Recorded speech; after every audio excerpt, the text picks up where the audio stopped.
নমস্কার বন্ধুরা, শুভ সন্ধ্যা। বন্ধুরা, বেশ কিছুদিন আগে আমি একটা ফ্লাওয়ার হর্ন এনেছিলাম যার নাম ছিল প্লুটো। তো যে কোনো কারণেই হোক তাকে আমি ঠিকমতো যত্ন করতে পারিনি বা তার খেয়াল রাখতে পারিনি, তো প্লুটো মারা যায়। তারপর আমি ঠিক করি জীবনে আর যা মাছই রাখবো, ফ্লাওয়ার হর্ন রাখবো না। তার কারণ এই মাছগুলো খুব বেশি সংবেদনশীল। একটুতেই এদের মাথার যে হর্ন আছে বা হেড আছে সেটা বসে যায়। একটু বেশি খাবার হলেই এদের পেট ফুলে যায়।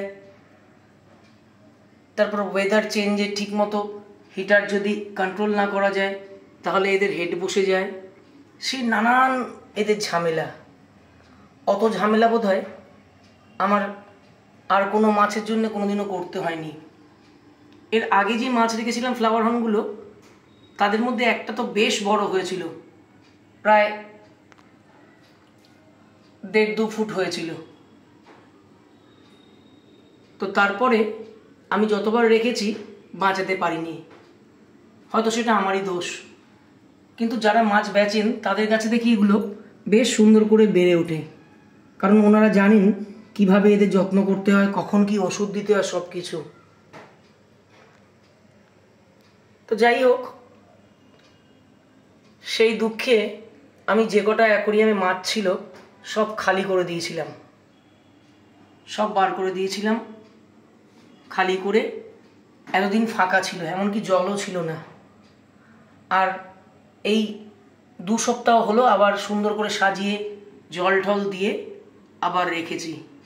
এবার দেখি কী মাছ আনি। তবে এই হলো এখন অ্যাকোরিয়ামটার লুক। জানি না কেমন লাগছে। এটা হচ্ছে রিসেন্ট অ্যাকোরিয়ামের লুক। এই যে।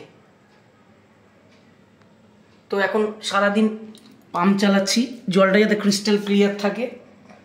আর মাছ আনার আগে একবার ভালো করে জলটাকে রেডি করছি। দেখা যাক এবার কি মাছ আনি। ঠিক করিনি কিছু, তবে ফ্লাওয়ার হর্ন আর আনবো না, এটা ঠিক। তো যাই হোক, শুভরাত্রি। এরপরে মাছ আনলে নিশ্চয়ই ভিডিও করব এবং ভিডিও আপনাদের দেখাবো।